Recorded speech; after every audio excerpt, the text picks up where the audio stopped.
As tempting as it would be to come on here and just complain about what I don't like about the Winston-Salem real estate market, I know that a lot of you from watching these videos started to think that I'm a nice guy, and I just don't want to ruin that in one video. All right, I'm just kidding. I'm going to go over some things that annoy me about the Winston-Salem real estate market, yes, but I'm also going to give some ways to deal with them or mitigate them or some solutions. And if we're stating a problem and then presenting a solution, that's not complaining, right? Some of these came from you directly. Some of these just came from my last 5+ years working in the Winston-Salem real estate market, and they're going to apply to both buyers and sellers. If you need help with that, my contact information is on the screen. It's also in the description below. First thing that annoys me about the Winston-Salem real estate market, and this is more of an MLS thing, is the square footage. Why can I not see the square footage when I look on insert your website here, Zillow, Redfin, Realtor, whatever the case may be? Even if you have a direct MLS search set up with me, you're seeing probably ranges of square footage. 21 to 2,400 feet, 3,000 to 3,300 to 1,800, you know, it's a range. It's very, very rarely a direct number of square feet. And as much as you want to blame Zillow or Realtor.com for this, it actually is not their fault. All these companies pull their data directly from MLS feed from our Realtor MLS. And that's where the problem is. Our Realtor MLS, the vast majority of the time, 90+% of the time, puts in a range of square footage instead of the actual number. And it's annoying, you know, if you're looking at comparables or you're just trying to see how big a house is, you know, it can just be annoying to not be able to see the direct square footage. I totally agree with you and understand that 100%. And as a matter of fact, it's extra annoying if the listing agent is too lazy and just does not take the time to put room dimensions in the MLS either. That you get double annoying points for that one. On every one of my listings, I include a floor plan that has not only room measurements, but then it's going to have an exact square footage number that's usually uploaded with the pictures or in the attachments.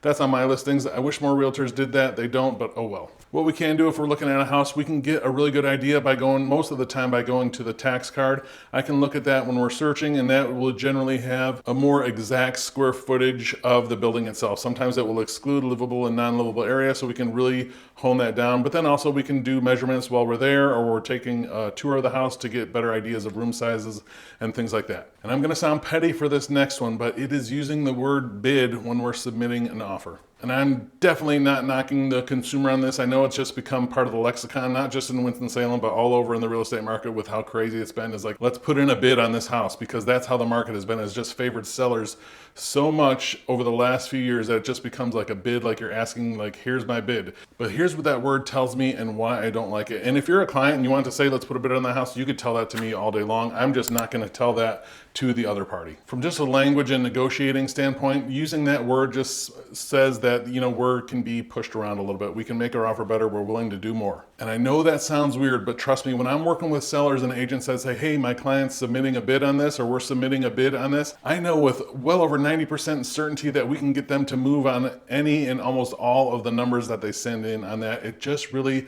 sets up that framework and negotiation like that to put you not in a position of strength. But language aside, the thing about that that's even more annoying to me is it just represents how tough it has been for buyers these last few years. For a word like bid to just become part of the lexicon, and it just says to the buyers, like, look, we're going to do what we can to get this house, and we know there's going to be competition and things like that.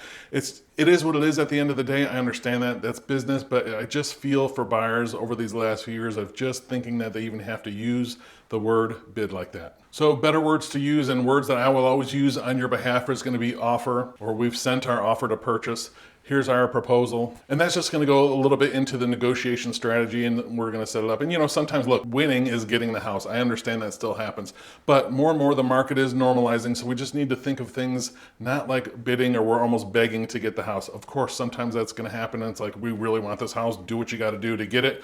Understood. But thankfully, we're starting to normalize a little bit, and buyers aren't under as much pressure as they were just a little while ago. Next thing that annoys me about the Winston-Salem real estate market is if you're looking in the 400s, that is kind of no man's land. And that's crazy, right? I mean, if you're looking in the $450,000 price range, I was doing this exact thing last year. I wanted to spend $450,000 on a house, and it really did feel like a no man's land. One, there was not a lot of options, but two, when you do see something, you can see new construction that's really small for the price. Or you can see houses in really nice neighborhoods that need a lot of updating, or a recently renovated house that's just, missing just a few things or is on the small side. The 450s is just a really odd price point right now. And don't get totally discouraged by that. I'm not saying you can't find anything good in that, because I find that all the time. That's actually my average sales point right now, is about $450,000. So don't fret. Just know that I'm seeing what you're seeing. We're seeing the same things. We're getting houses, we're getting good ones. It's just more work. We have ways to get off-market properties if we're working together that we can market for them, and just other different things that we can do. But no, it is a little bit of a no man's land. There is just not a lot of really, really good houses in that price range. On the other hand, if you can get up over 5, not only do you have a little bit less competition, you have more selection, you have to where I feel like you start to get a little bit more value for your money. And I know that's $500,000. I understand what I'm saying right now, and that is still a lot of money. It's just a weird dividing line kind of in the market right now. A couple years ago, that dividing line was $400,000. Now it seems like that has kind of moved up to about $450,000.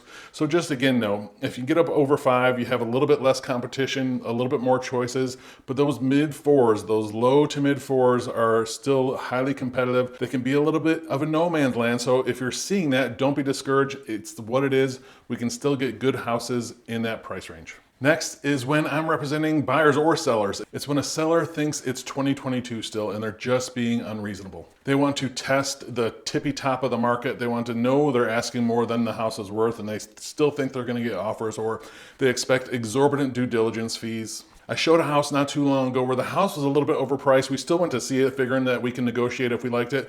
But the listing agent then told me, hey, we're expecting an appraisal gap waiver and all this other things like that if you want to make an offer on this. And I'm like, what the heck are you talking about right now? It's the summer of 2024. Rates are at 7%. What do you even think is going on? And I don't know if it's that agent was just acting on their client's behalf, or if they suggested, I don't know how it came about, but it was just like ludicrous on what they expected. And we're still seeing quite a bit of that in the marketplace right now. Look, if you're a seller, you're going to have to price your home right. You're going to have a good marketing strategy. You're going to have to either do some basic repairs and curb appeal items before you list it, or be prepared to fix some stuff when you're under contract. It's just the state of the market right now. It's not 2022. And buyers and sellers, don't take this the wrong way. The market still does favor sellers overall. We're still in what is considered a seller's market. It's just not the 2022 seller's market. Buyers, if you're in a situation like that and you see the house has been on the market for a little while, that really could be an area of opportunity for you. Sellers, if we're discussing on how much your house is worth, I'm generally going to give you a range of this to this, knowing that if we're at the top end of that range, it's going to take a little bit longer if it does happen. If it's at the bottom range, we can expect a little bit more activity and more offers, and then that decision ends up being yours. But just know it's not the 2022 seller's market like some people think it is. Next thing is highly, highly annoying. If I was president of National Association of Realtors, I would outlaw these lockboxes and these right now, tomorrow. I would ban them tomorrow. They would be part of the settlement, that they could never be put on a house again. Okay, that was a complaint just for me.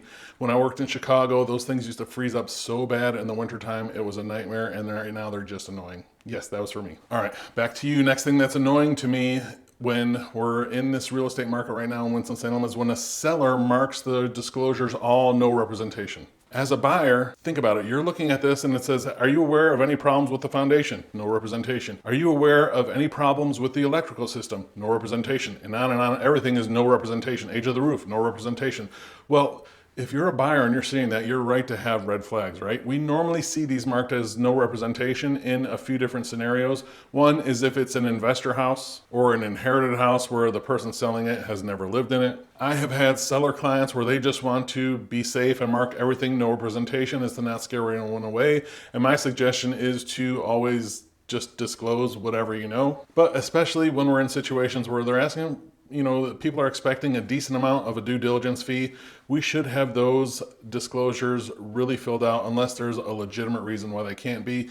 If they are like that, and I will, if I'm representing you as a buyer, I will reach out to the listing agent and I won't, I'll have a conversation with them about that. Sometimes we can get those changed. Sometimes we can get some written statements about these things or something like that, but I will go the extra mile and ask for those. It just is not a good feeling if you're seeing everything no representation on there. Pet peeve. Next thing, and we've been seeing this for a little while in the Winston-Salem real estate market, is price drops that are are very small, like $100. Annoying. And here's the dirty little secret why agents do that is because when you have a price drop, it will, if it's in a search, it will come back through on their search, or if it's on one of the portals, it will get brought back to the top. Price reduction, you know, you'll see all these things like that. So it's just kind of a little trick that some agents do to bring that listing back up to the top to get people's eyes on it again, when really I think it's kind of silly, because if they did not like it at $450,000, they're still not going to like it at $449,900. It's just a cheap gimmick, and I'm sure that, you know, either the agents, however it comes about, is like, hey, let's get this back to the top of the search results or something like that. It's silly. What I'm looking for when I'm seeing these things, and when I see a $100 price reduction, if I'm talking to a client, it's like, we want to look for signs of motivation. Like, look, the house has been on the market for 38 days and we see one $100 price reduction. That does not show a lot of motivation, just so, you know, the client can have their head in the right space if we decide that we're going to make an offer that, you know, even where we think it should be or something like that. It's not showing a lot of motivation if it's just been a $100 price drop. And I know I'm giving some secrets away to the agents that watch these, but you can have that one. But as a seller, there's a rule of thumb. If you're getting showings but no offers, you're a little bit off on your price, or it's something with the condition of the house. If you're not getting showings, obviously you're farther off on the price. So just the $100 thing is just kind of a cheap gimmick. I don't know that it really works too much. If you're thinking about buying or selling a house in Winston-Salem or the surrounding area, you can reach out to me directly at jeff@govalentino.com. Thanks.